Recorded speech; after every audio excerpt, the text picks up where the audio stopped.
Fish is supposed to be one of the best foods for us. You think in terms of the omega-3 fatty acids, and it's supposed to be something that's helpful for our brains. But let's talk about how can we go about getting fish, and can we grow it ourselves? Stay with us for the next segment of Kentucky Health.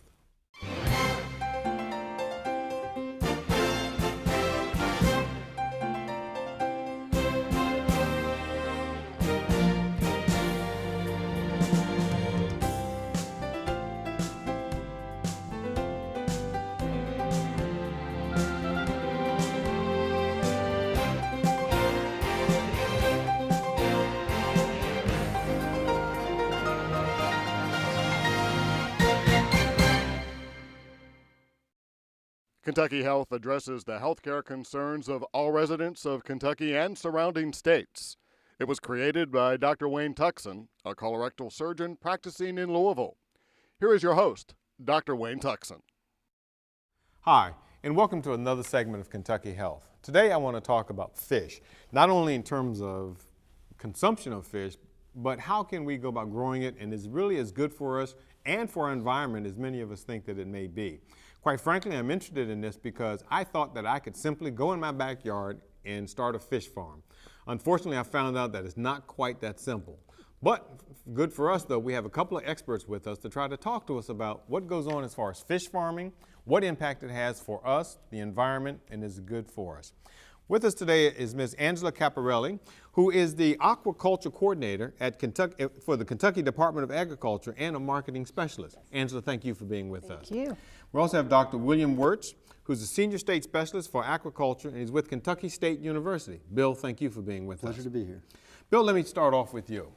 All right. My idea of just going into my backyard, having a big tank, trying to grow fish so that I don't have to go to the grocery store to get fish, that's not tenable, I presume. It is and it isn't. It's plus minus. If you've got the technology and the equipment that you can put into it, tanks and biofiltration, it'll work for you. You could produce several pounds per gallon, but it's going to be fairly high management oriented, and you need to know something about water chemistry, and you're going to have to stay on top of it most of the time. And the real issue that you get into is that the waste products that build up, the feed you're putting in there is adding nitrogen in the form of protein, which becomes ammonia, and then they require oxygen, and the water can only carry a little bit of oxygen relative to our atmosphere, which is 18%. Like a chicken house. I mean, you can pump all the oxygen you want through that chicken house, but there's only so much we can get into the water.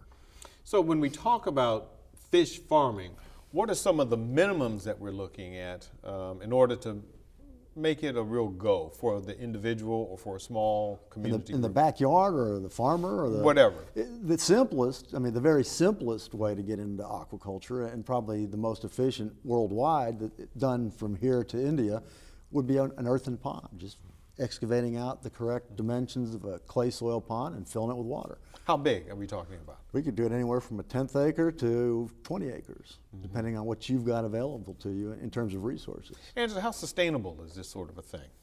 It's pretty sustainable. We have farmers here in Kentucky with anything from a 1/4 acre pond to 5-10 acres ponds. It all depends on the topography. It depends on the farmer's willingness and how much time he has to dedicate. We also have people who put some cages, more of a hobby, but yet do take a couple of meals out of that pond, throwing cages right in their farm pond already existing. So there's all kinds of different ways we can fit it as part of a farm entity. Or a recreational type deal. What about in terms of doing it for a co-op or in terms of trying to sell the fish? Is there a market for this sort of thing? There is a growing market, and a lot of that in the last few years has really seen an increase, and a lot of that is based on the Buy Local program that we have at the department, which is the Kentucky Proud program, and also people are becoming much more conscientious about where their food comes from. They want to support their local neighbor. They want to support their local farming. So we've seen a huge increase in the demand through restaurants, farmers markets that buy consumer direct mode, and it's all based on the buy local, know where your food's coming from. Bill, is this something that can be done throughout the entire state of Kentucky or the Commonwealth of Kentucky, or do you find certain regions are better suited for fish farming? The answer is yes, but it's kind of a broad yes. It depends on the region. It depends on the type of aquaculture you want to get into. So if we're out in West Kentucky, we have a large underground aquifer, big giant lake underground. We can just put a well down into it, pump as much water as we need. That's great for commercial aquaculture. But as we move east, we get hilly with less of that type of water available, and we also need good clay soil, which we have out in West Kentucky, so the water doesn't leak out of the pond. So as we move east, we can use hillsides, dam up a valley, and collect rainwater. And sure, we can do that if we construct the pond correctly, and we don't push the limit of how many pounds of fish we're putting out there. What is this limit that you speak of in terms of pounds per fish? Okay, kind of a general rule of thumb, if we get in, we can go up to 1,000 to 1,500 pounds per acre without aerating, putting a big aerator out there in the pond and churning it up to get oxygen back in the water. And that's dependent on the number of fish we put out in the water, but it's really more dependent on how much feed we're putting in the water. And then the end result is ammonia, which creates a green, soupy looking bloom in the pond, which is small microscopic plants. And they actually use more oxygen than the fish. And that's where we get into trouble. As we increase the number of fish, it's like putting manure on a tomato garden. It makes the tomatoes grow. Well, we put the waste, the ammonia, into the pond, it causes these green plants to grow, these microscopic plants. And when they get to where your hand disappears in a couple inches of water, real soupy green, the plants will breathe all the oxygen out of the pond at night, and that's where we get in trouble. So what, the fish die?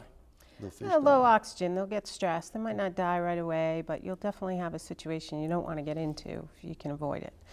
Now, is there something that is peculiar about fish when we think in terms of, I guess I'm looking from the environmental standpoint, what is the impact of having a fish farm, say, versus the cattle farm? Well, on a fish farm, if you have an acre pond, you can raise about anywhere between 3,000, 5,000 pounds, depending on your topography and management style. Where on an acre for cattle, what's that, 4 cattle per acre? So the poundage is much different, and the imports are very different. The tough part is here in Kentucky is it is a cattle state, and you can't always see what's in your pond. So do you have 5 fish in there, or do you have 5,000 fish in there? It's tough for bankers to look at that kind of as a business entity, and we're just starting to really educate them to help farmers get into aquaculture. When you have standing cattle, they know what they got, and they know what they can insure and what they can bank on. So that's a little bump in the road as far as aquaculture goes. But as far as inputs, aquaculture can be very, very efficient in their feed conversion rates and the utilization of water and land. What about some of the feed conversion? I guess in my mind's eye, I know that we can have cows or cattle that are grazing on the grass. That's one thing. But it seems like we seem to be getting into this pinning of cattle, and that we're feeding them corn and things which are not native for their diets versus the fish. So when we look at it in terms of, for lack of a better term, protein in, protein out, or food in, food out, are we getting a good bang for the buck with fish? Excellent bang for the buck. There's a lot of misinformation out there. There's a lot of anti-aquaculture sentiment, but realistically, aquaculture's been around for centuries worldwide. It is going to be it is the #1 food supply, protein supply throughout the world for most people, especially in subsistence farming. We have very, very low conversion rates. You can get a pretty good pound in, pound out, a pound and a half in, pound out. And they're eating what they normally eat, is fish. So, there's a lot of miscalculations and some misrepresentation of some of those numbers out there, but realistically, it's a very efficient use of resources. Bill, how do you see that? In terms of A little different perspective. I look at it, if you're going to look at the cattle operation, when we're looking at a feeder operation where we've got them confined like you're talking about, or a chicken house, where we've got everything confined in one unit and you got a lot of waste product. Yes. Now in those operations, they've got to do something with it, and you've got to discharge it somewhere, which it can end up seeping into the creek or the lake, and that's a little less sustainable. Where in the pond environment, where it's not a whole lot different. We're still confining these animals. It's just a feedlot. We're getting 2 to 1, 1.5 to 1 food to fish flesh, wet weight to dry weight to wet weight conversion. But the big difference there, even in that high density pond, that 1 millimeter later across the bottom of the pond, the bacterial life, the organics, the microorganisms down there are breaking down all this material from the fish, and they do it all. People say, it builds up over years, you'll have all that crud down there. No, that 1 millimeter layer takes care of all of it year round. It will get rid of it. It's not there. Now, if we discharge our water into the stream, we may have a little more problem at times, depending on where we are in the production cycle. Regarding protein in, protein out, we do have a much higher protein requirement for our fish. They require much higher protein levels than most farm animals. We're looking at 32 to 50% protein, and we use 50% at least soybean in our diet. So we've got a high soybean content. You know, I'm kind of concerned when the sustainability of fish populations in our oceans.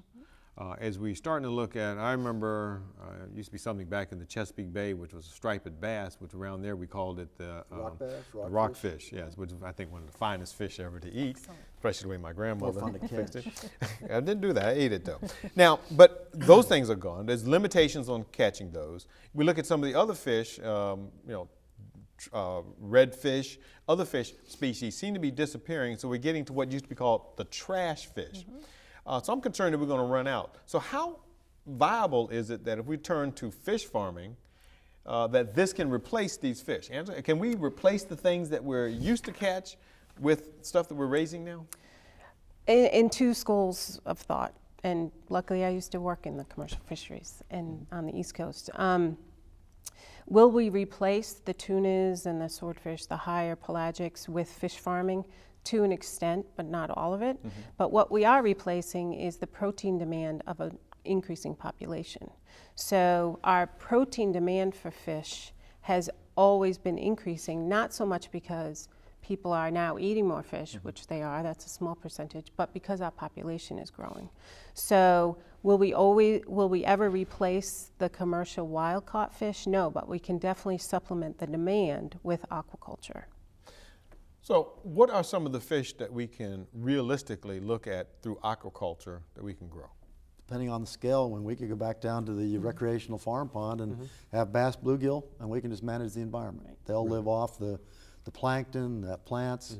We don't have to put anything more than a little bit of fertilizer out there. And we can get 400 pounds per acre. Wow. And that would be the level of pounds sustained in the pond, what you can pull out, be a little lower, just like harvesting the marine environment. It will only support so many fish, so there's a limit to how many you can take out. How do you do this harvesting? You mentioned that. I mean, I know that I see tractors running around cutting up corn and all that, so I assume you're not going to run a tractor through a pond. In Mississippi, they do use tractors. Great Is big that right? John Deere tractors. And they have seine reels where they reel in the seine, giant reel. They'll pull these big nets through the pond. They don't harvest all of it at once. They'll use larger mesh nets so that the smaller fish are allowed to remain, and they'll pull off the desired size of fish. So in those environments, yeah, they're using tractors on either side of the pond. They'll use boats with big outboard motor engines. Here, you could use a truck or a four-wheeler, a little four-wheeler to pull your net, or you can get the family out there with a couple of plow horses. Interesting. Now, I guess when I think in terms of fish farming, I guess the fish that I think about are going to be tilapia, catfish. Are these things that are easy to, in the big commercial Tilapia projects? and catfish are probably, catfish is the simplest, the most common. It's a native species, which gets around a lot of problems. We're not using exotics, we're not affecting the environment. Works great. Plus it's a cool water fish. Well, it's a temperate fish. It can take cold and warm water. see. Tilapia, that's become a very popular fish now. It can be grown easily. It's very resistant and tolerant of poor water quality. Its disadvantage is it's an exotic species. It reproduces fairly in a big way. They make rabbits look tame. All right. All right. But it's also a tropical species, so it won't live through a winter here. It's not cold tolerant. If you get to 50, 55 degrees, you're a very good chance you're going to lose your fish. Is there a market for these things? Yes, there's a growing market for tilapia. People like it. It's a very mild flavored fish. It's real easy to cook, very flavorful, takes on flavors well. They really enjoy the tilapia much more than a fattier fish. Well, now, interesting point. Now, Bill, you were kind enough to tell me a little bit about protein content, fat content in various types of things. I think with beef cattle, you were saying that there's 20 grams of protein, I guess. That's correct. Per pound. Per 100 grams. Per 100 grams, and then 75 milligrams of cholesterol.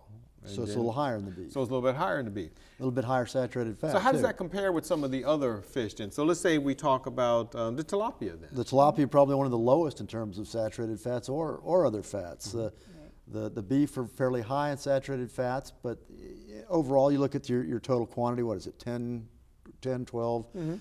You'll see the same in salmon, but the difference being between salmon and beef is you've got the highly unsaturated fatty acids that you like to talk about, good for your heart. The saturated is bad for your heart. And I guess the example I like to use, that's probably the most critical component or perspective in my mind of the nutrition of fish, is the much lower fat level, and especially the saturated fats. And probably the best way to communicate it in my mind is I like to tell people, well, think of that butter you melted, put it in a cup, a quarter cup of melted butter. Now pour a quarter cup of cottonseed oil, or not cottonseed oil, let's use soybean oil. Quarter cup soybean, quarter cup melted butter, put it in the refrigerator, come back 8 hours later, what do they look like? Well, the soybean oil is still liquid. The butter solid as a brick. And that goes back to the species. No, we can't replace the marine fish. That environment's very rich in highly unsaturated fats. The big difference is the water's colder. So that animal has to be fluid so it can stay, instead of solid. It turns into a brick if it has a saturated fat. We're warm-blooded. We warm up our oils and fats, and we're liquid. What about crustaceans? How do they fit into this whole scheme of things? They're very low in fat. Their problem is they've got a lot of cholesterol in them. They can't make their own cholesterol, so they have to store it. So they're much higher in cholesterol. So it's offsetting. Good protein, very low in fats, but they're probably twice the cholesterol that fish have, and maybe even another 50% over beef. Again, is this something that's marketable, the crustaceans that we're getting around? We do. We grow into, we have about 30 farmers growing freshwater prawn. Really?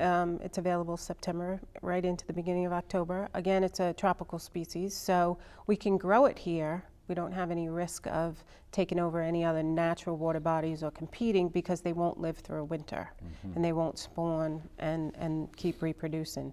So Fish and Wildlife's fine with that, gave us their blessing, which is great. With it then? I mean, what do you do? You get these We little have a hatchery in hatchery, Frankfurt okay. that hatches them out and supplies. There's also another supplier out of Texas. We bring them in. But they're a great product, and people are demanding them more and more. They're a little bit, I think, a little different texture, more like a lobster tail. And it's something, it's just an enjoyable fish. It's not something that you're just going to put into popcorn shrimp, because it's a, you know, a high valued product. A waste of a good fish. Yeah, well, I adulterate it with all that breaded and stuff. Bill, the difference between, let's talk about salmon. I know this isn't one of the things we're going to necessarily grow around here, or maybe it is.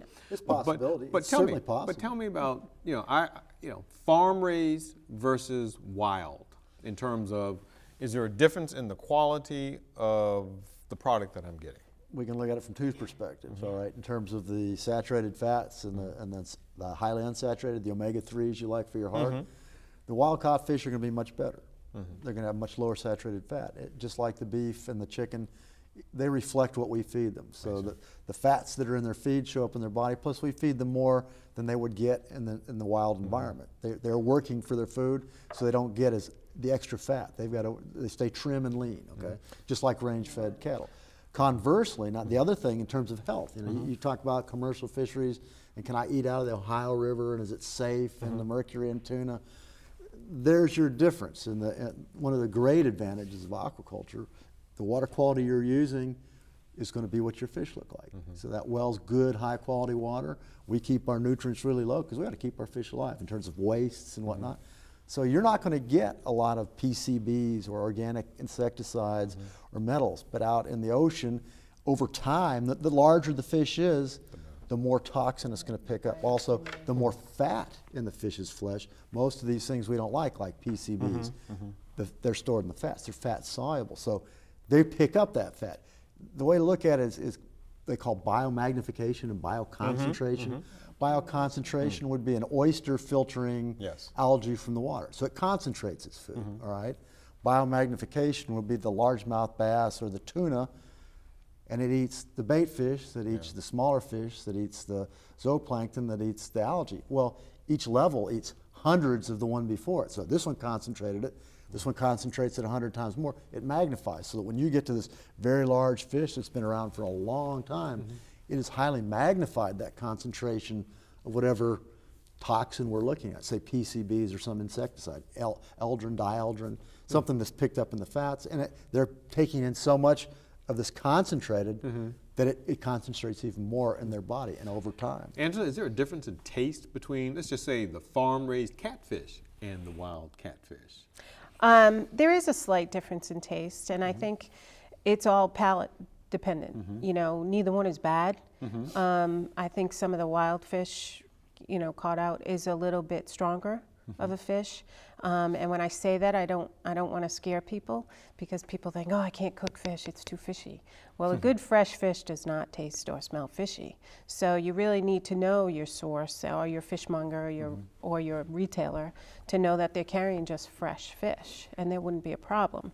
That's why I think there's been such a big push on the buy local, because it doesn't travel those micro-million miles. You know, the carbon footprint's a lot lower. It's just better for the environment. Getting back to, is there a difference in taste? Yeah. You know, there's a difference in taste between grass-fed beef and regular beef too, but neither one are bad. It's just, you know, it's two different products, basically. How do I know, or how do I know where to go to buy local farm-raised fish? Most of the smaller retailers are carrying some, and you always have the right to ask. Restaurants are getting more and more involved in buy Kentucky and buy regionally, and you can always ask. They want to make their customers happy. Right here in town, there's a couple that are actually carrying live fish that are grown here in Kentucky. So people can go in. It's a real, I don't know if you want to do it, but pick it out, look it in the eye, and then bring it home and eat it. So, but that's the freshest you can get it. What's the cost difference? Is it going to cost me more? It's a little bit more. It's expensive to raise fish, just like anything. We're dependent on the soybean prices and the corn prices and the fuel prices to transport. So everything's going up higher. Are we seeing more and more people starting to get into aquaculture now, Bill? It goes up and down, depends on the species. We've had problems with the oil shortages, you know, the fuel shortage in our country and the world.